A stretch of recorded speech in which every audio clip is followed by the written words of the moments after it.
I practice every morning, every day since I was 17. I usually start by rolling around on the ground a little bit. I've done some Feldenkrais work, and I love how gentle that is for my body, to get my body moving and to really just start to feel aligned and centered. And then I move into Qigong practice. So Qigong is an ancient shamanic practice, and it's connected to nature. For me, it feels like a very natural extension of the natural world, and I'm imagining that the original practitioners of that, that's where that came from, is a sensing, a feeling of the energies of nature and movements that embody that experience. And nature is at the center of it. The 5 elements in Chinese medicine or Asian medicine: water, wood, fire, earth, and metal. These all have different psychospiritual expressions. They're like archetypes. And we see them reflected back to us in the seasons, in the plant world, in the animal world, in behaviors, in stages of life. And Qigong touches on these different qualities and harmonizes them.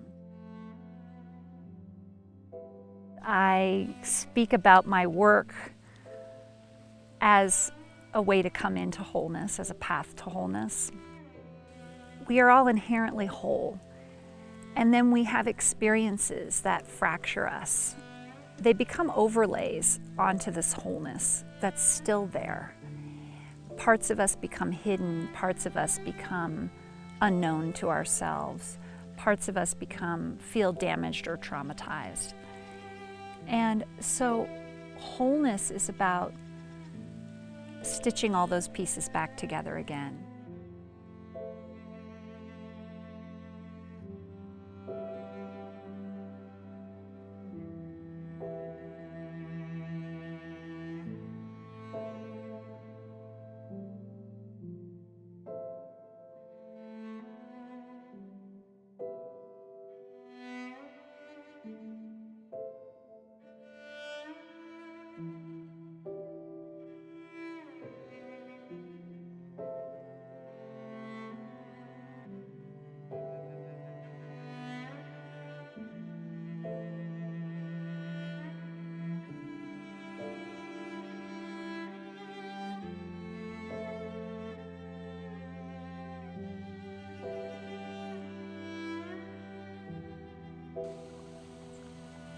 This form has been the center of my Qigong practice almost every day for years.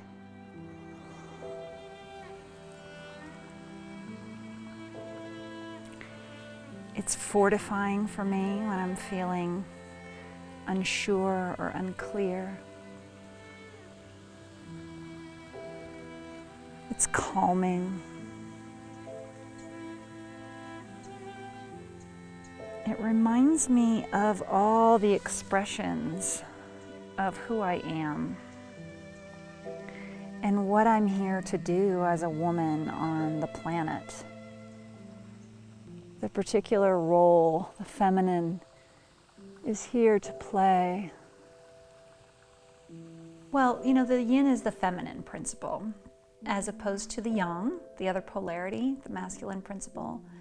But the yin is the subtle, the internal, the intuitive, the dark, the mysterious, the non-linear, the shapeshifter or the shapeless. This is the energy, this is the principle of getting really quiet and going deep and going in. And then being attuned on a whole different level of sensitivity. And then knowing what to do next from that place because of a sensitivity to the field, in which we talk about the energetic field or what's happening in the moment, or being sensitive to just how the energy is moving in a particular instance.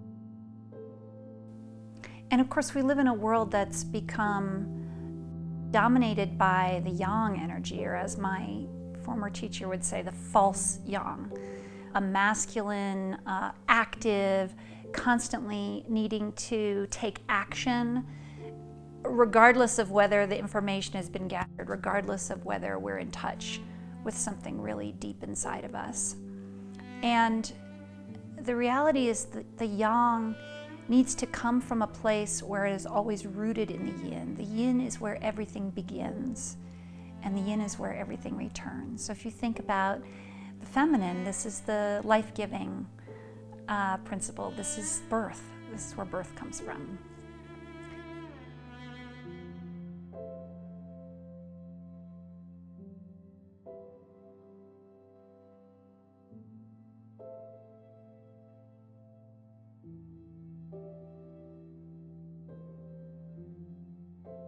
I feel that I've been recruited to help bring the yin back into our awareness, and actually to even bring new and deeper understandings of the yin. And I'm finding out what this is myself, day to day in my own life. What it means to actually keep calling myself back to the yin. You know, as a woman in our culture, you know, there's so many different forms of oppression and snuffing out and being abused or ignored or devalued for these more subtle arts of the yin. I'm experiencing the yin as this intelligent presence at a level that I haven't experienced before. And just as I've been describing, just that it is so much more powerful and intelligent and available, and yet so sublimated, so pushed underground, pushed out of our consciousness culturally. And then there's the dark feminine, the deep, the underground, Kali, Persephone, the goddesses that go to the underworld and then emerge with the gifts of the shadow. You know, the body, our bodies, is the gateway. It's the finely tuned instrument. We're designed for attunement to these different energies. Like an instrument, we actually have to cultivate and care for this body. It is naturally endowed with it, but of course we can override it with our lifestyle or with our personality or with our belief systems, or you know, just how we abuse our body, the choices we make with our bodies.